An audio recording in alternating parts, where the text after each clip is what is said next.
Hi everyone! Welcome back to another podcast episode between Roasting the Ceilings and iFeminist. We had so much fun talking last time to Chloe and Emma that we decided that we have to do a part two.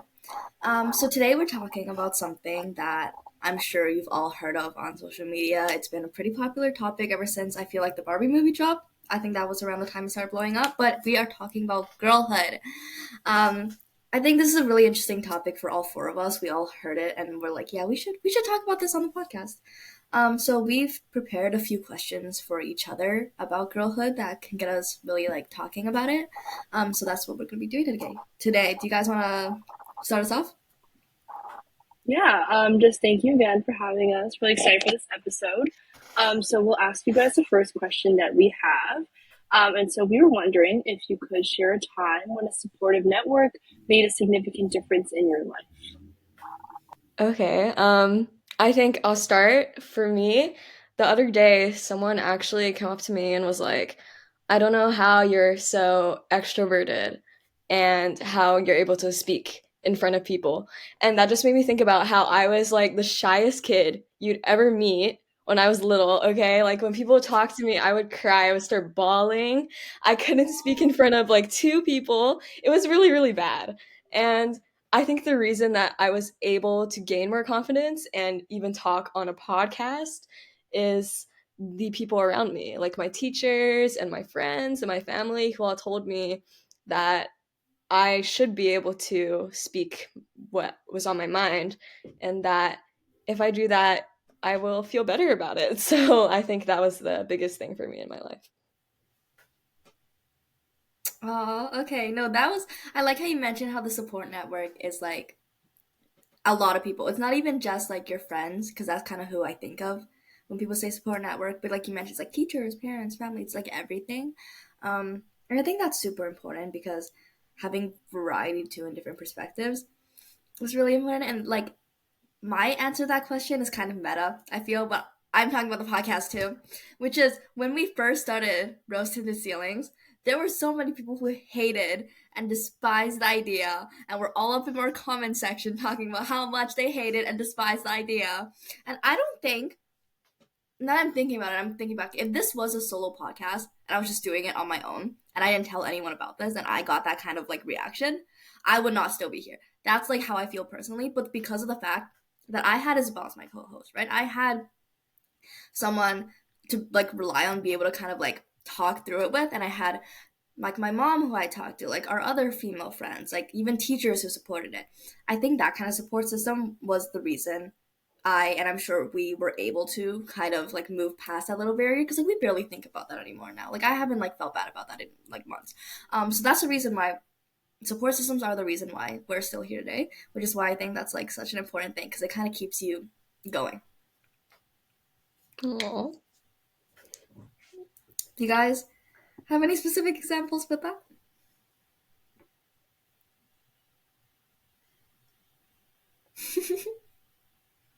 Um, well, I think for me, I would say first of all, that's so cute. I love that you guys have each other, especially when there's so much like just blatant sexism in the world. I'm glad that you have each other. I would say like Loki, like same with Emma and I. Thinking about it, we kind of had to revamp iFeminist. It was not very active for I would say around like a year or even longer than that, and we were just given these positions of being directors, and I didn't really like know how to start anything. And I would say Emma's been really, really, really supportive. She sticks up for me any single time I need her. And I think that has definitely had a significant difference in my life. I never really had someone who I could rely on so much. And Emma's always been, I think, a constant person who always responds to me. Sometimes I'll be like, can we just FaceTime for something for like 15 minutes? And I'll turn into like an hour and 30-minute long call. And she never complains about that. She's such a supportive person, and I think when you meet someone like that, so amazing, definitely like can transform your life. And especially, I like love the fact they were so like global. Like she lives in Chicago, I live in New York. I wouldn't have been able to meet her, but through this communal space, I've been able to make new relationships, especially with an amazing person like Emma. You make me want to cry, Chloe. That was adorable. Oh words. I don't know what to say. I Oh my god, I love working with you as well, and I think that with iFeminist, it just creates like such an amazing community, and just like working with you has been honestly one of the highlights of my summer, and I honestly think that I admire your dedication and your perseverance because honestly I really look up to it. I think working beside you, it has really allowed me to really like reflect and allow me to um really look up to you and because I aspire to be like you. You're such an amazing person, and all you do is so incredible. And honestly, like I don't know how I could manage all those things, but you do it so perfectly, and that's something that I think that's thanks to girlhood because you meet so many incredible people and you honestly feel more empowered to really pursue what you're passionate about, and that support system is so crucial in your future development because it really gives you that kind of uh, almost the base, and then you're able to grow from it over time. And I think for me it's really having a network full of women has been um, something that I'm really grateful for, and making the connections between like different events, different communities has been such an incredible and amazing experience. I know for me, I think one of the spaces where I've had that experience was with GirlCon, and also especially IFEM as well. I think that's really neat that you guys talked a lot about how girlhood is really about like that connection. Because okay, you guys were so sweet talking about each other. Me and Isabella were both like this the whole time. Um, but I think that's really what girlhood is all about: is the supporting each other. But I think we have to bring up the point that female friendships are not always sunshine and rainbows. As much as I would like them to be, as much as I would like everyone to be a girl's girl and always lifting each other up, so you can't always expect that to happen. So my question for you guys is, what do you think are common issues that can arise in female relationships, and how do you think we can move past that to be more supportive of each other? Yeah, so I can answer this question first. I definitely think it's, though, like you said, Maggie, girlhood is amazing, but there's some definitely obstacles that people can face. I think under like the high school perspective, I would say definitely like competition is the most obvious one, and there's so many different ways. Like you see like academic competition, social competition, and I think for me, most prominently is definitely academic. I go to very like competitive academic high school. People always want to know each other's like GPAs and stuff. And like I think that's definitely changed a lot of the dynamics within my female friendships and relationships. Like I think that kind of leads to a lot of different barriers and also obstacles when we like wanted to spend time together, but that competition arises back up and forth. And I think jealousy is another really big thing that comes with that. I think that's something that will stick with people even past high school. And I would say also like communication barriers. I think often a lot of my friends and even me, I kind of assume without clarification. I kind of just assume that they believe something, or I think that's a very common issue within female relationships because sometimes we just don't have the ability or capability to talk about different issues.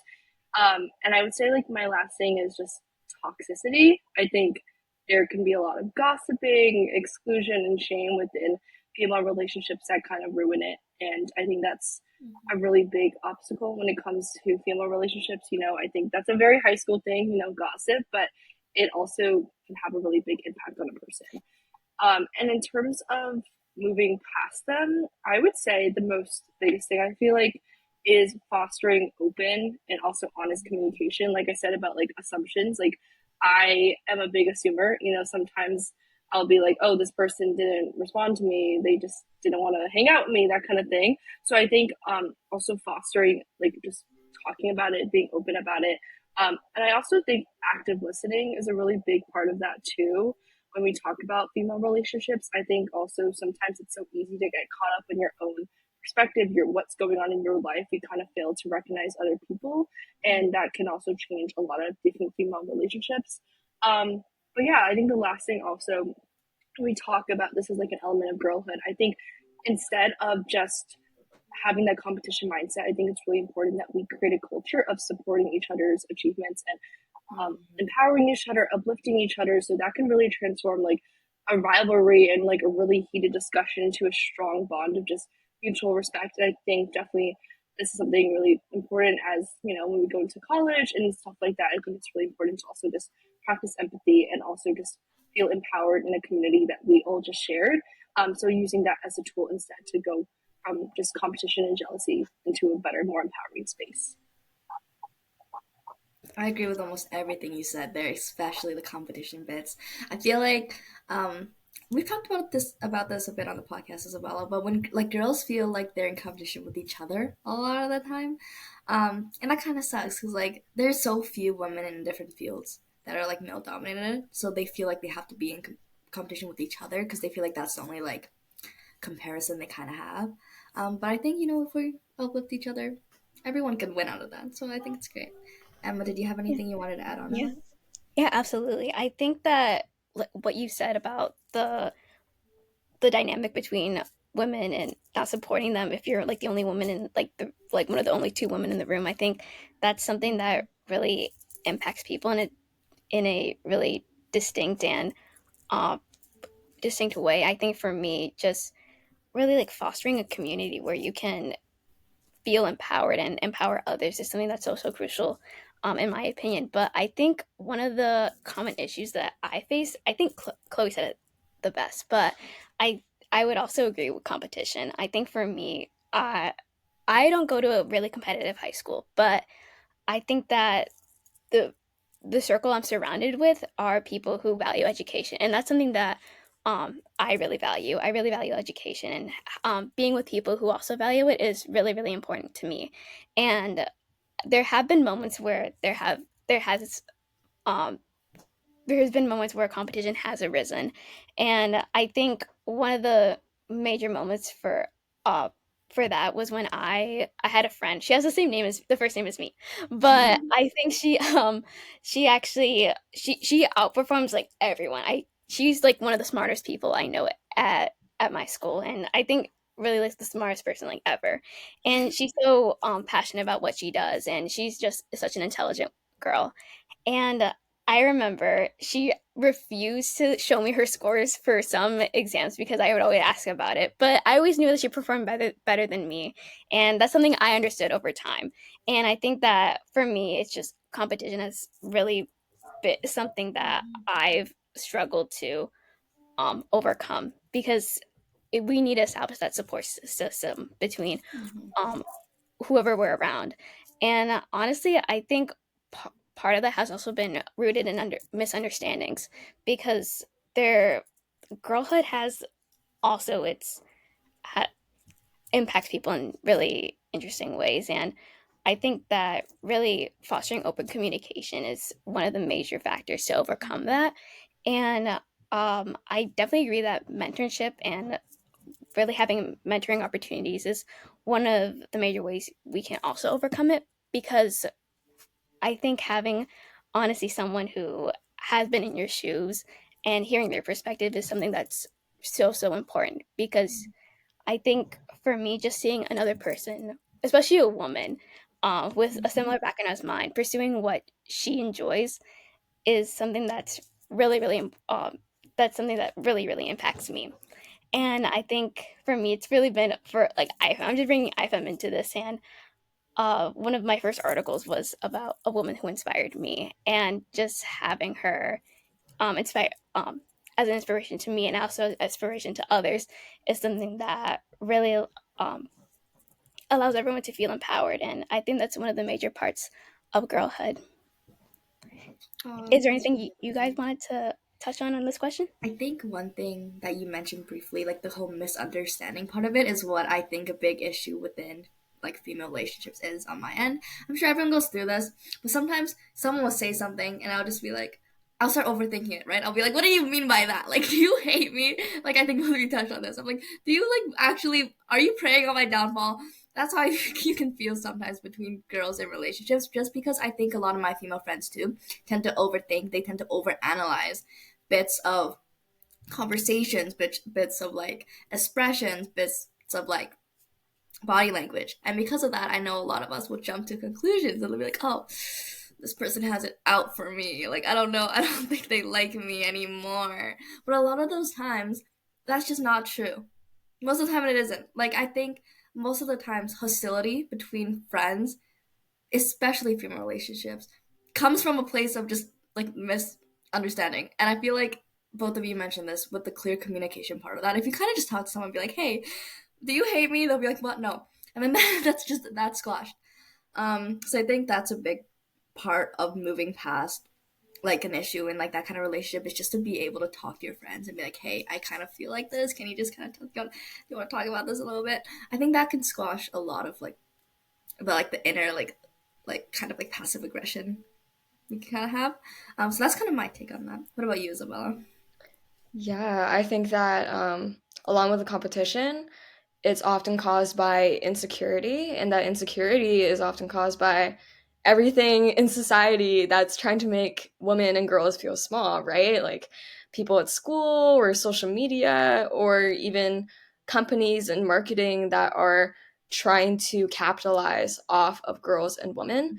And we're often told, you're too skinny, you're too fat, you're I don't know, maybe your skin's not clear enough, just anything you can think of, right? And then we start looking at other women and going, oh, your skin is better than mine, or oh, she's skinnier than me. And then that creates this horrible feeling inside that just keeps growing.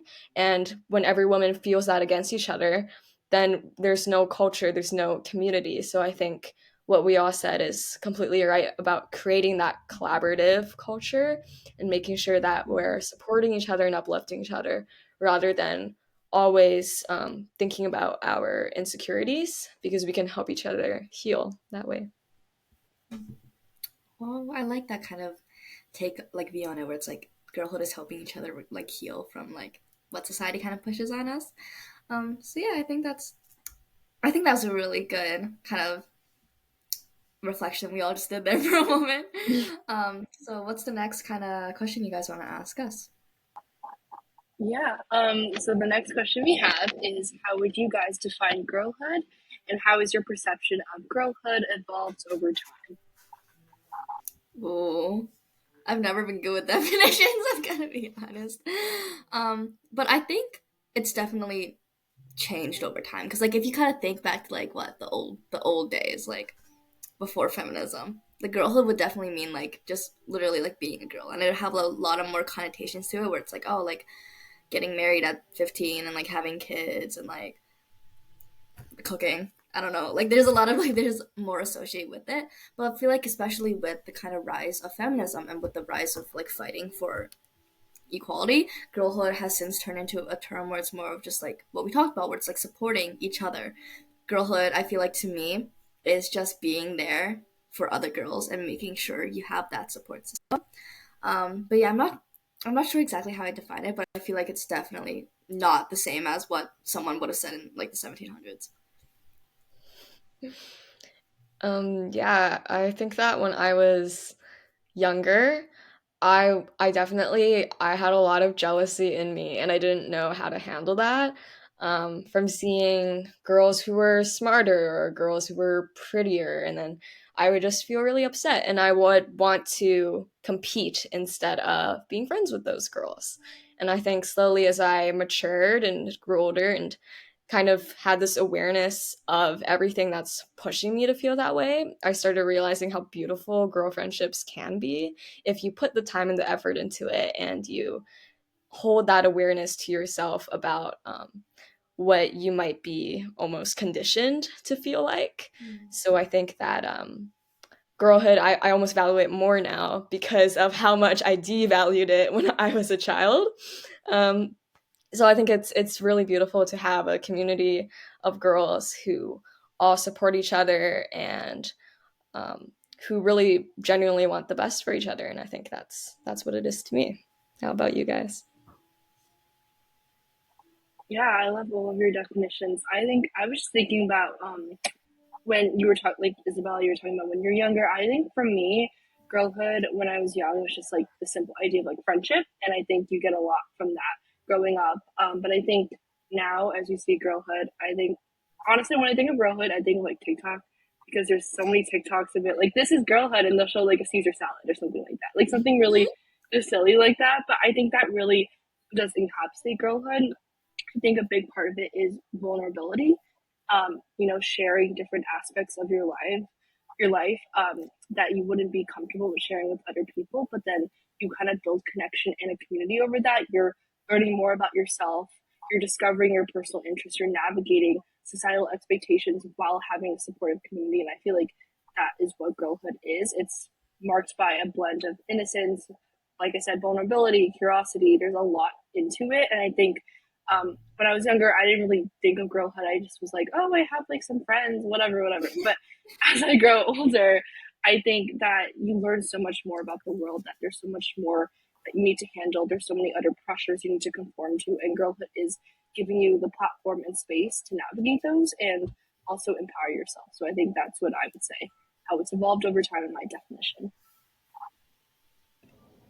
I totally agree with you, Chloe. I think that really girlhood is rooted in just growing up. I think just having all those different experiences and having those influencing you is really a big part of girlhood. I think that you you have you have like your own circle when you're younger, right? And that's something you never really like take into account. You never realize that, oh, that's girlhood. I mean, you're younger, but it's something you never take into account. And I think just really growing up and like you've grown up and you're more grateful for that, just having that kind of community with you. And I know I've always leaned towards having friendship with girls because I love that I love that community. And honestly, I know Maggie brought this up in the beginning, but I think when you think of girlhood, you think of Barbie, and so I always think about Barbie when I think of girlhood. I always think of Greta Gerwig or Barnard because that's really what I think girlhood is. It's just having that community of women, and having an empowering community surrounding you, and really empowering you to really push yourself to do better. And I think that's really what I feel encapsulates girlhood. Aw, those are such great answers. I love that. I think definitely that theme of acceptance within a community. I think that's something we all touched on, and I think that's amazing. That So is our last amazing. question, it's a little bit redundant, but I think that a lot of times we do hear from people you're being discriminating almost having this community, and I think it would be great for us to end off talking a little bit about why having the space for marginalized genders, for female and gender diverse people, is important to you, and having that space for us only. Yeah, so I think I'll touch on like ideas I haven't said yet, but I think when I read this question, I was thinking of like honestly just freedom from sexism. I think that women need a space that is not including men, because men, when you have a space with them, often they create a silencing, a competitive, like overall presence, and that can really take away from women. And I think when we have a female network, that can really counter just implicit bias that's so prevalent within our society. And it also just provides visibility for women. It gives them support. And you can also like just celebrate like accomplishments of so many women without, again, the competitive and silencing presence of men who will always continue to devaluate and just marginalize women. I think when you have that environment, that's much needed. And I think, yeah, so I think just getting away from overall like societal gender roles and judgment and discrimination. I think for me personally, I've definitely found in female spaces specifically a lot of solidarity. There's so many different shared experiences. And I think that really gives a lot to relating and supporting each other through collective advocacy, similar experiences, and that's just a different environment compared to when you would just have, like boys in a high school math class, something like that. I think the last really big part of it, like we've talked a lot, is empowerment. Obviously, you have like the mutual support and like a mentor system, and you just, I think when you have a female only and or gender diverse environment, you have a space that is very intimate, and I think there's a lot of important conversations that will be talked about that wouldn't otherwise happen in a different setting, if that makes sense. For sure. Yeah, Chloe, I'm definitely gonna. I feel like I'm gonna echo that, and I definitely agree with what you already mentioned. I really think that um, I really believe that that really having a gender diverse community really allows you to understand new perspectives as well, and having the opportunity to connect with distinct people and really allows you to kind of have a sense of belonging, because I think for women, we all have similar experiences. I think that we all we all have our own um, backgrounds, but I think we all have similar experiences based on where we're what we do and what we're involved in. And I think that really it gives you the space to really freely express yourself, because you have that kind of sense of belonging within that community. And I think it really allows you to address issues as well, and that we all collectively face, because we don't feel judged, or we don't feel that discrimination when we're in a different community. I think what Chloe mentioned, I think men that has really impacted our self-expression. And I think that really girlhood has really given us a community where we can share um, our own experiences and have other women relate to us as well. And I think that really girlhood really has allowed us to honestly like really change the world as well. I think that it really allows us to really challenge the barriers and make change. And I think that we have such a big impact to make on the world. And I think just really connecting with one another really allows us to really come in numbers and also make our own impact and impact the world in so many different ways. And I also think that I've mentioned this many times, but empowerment is such a big part of a gender diverse environment, and it really allows you to have confidence as well, and really push yourself for leadership. I know I've already mentioned this as well, but I think it also really allows you to promote your personal as well as professional growth in the future. But is there anything else you guys wanted to add? I think you guys said it perfectly. I think this question was a perfect way to end off this kind of whole discussion about girlhood and talk about why it is so important. Because to me, it really is just about relatability, right? Like, there's nothing wrong with being friends with guys. That's like not what we're talking about. But like having someone you can talk to who has similar experiences as you, who went through the same kind of almost challenges as you. I think that's a big part of girlhood, which is why I think, again, to wrap this up, thank you guys so much for coming on and talking to us about girlhood. I love talking about girlhood. I'm sure all of us here do. And I hope you guys had fun listening because I had fun talking about it. Any other last words we wanna bring up? I would say that girlhood looks different for everyone, based on your own experience and the way you were brought up, that kind of thing. But I think one thing that it remains like constant for every single woman and every single young girl is that you're always going to have another person to talk to, another woman to connect to, another woman to empower you. And again, I think of Barbie when I think of that. The movie, especially, there's so many women across the nation that when you have the opportunity to talk to them, they'll always be there and stick up for you. So I think that's what girlhood really is to me. Yeah, definitely, Chloe. I think it really, I know you've touched on that it's never for everyone. I think it also changes over time. I think as you get older, you have all these different experiences. And now that we're older, I mean, we also reflect on the times where girlhood has impacted our lives. And I think when we're younger, we have our close circle of friends. And I think that's, for me, that's something that's followed me throughout my life. And I think that's also impacted people. People have had that similar experience as well. And even though it is about relatability, like Chloe said, it's different for everyone. And it also changes over time. Yeah, sure.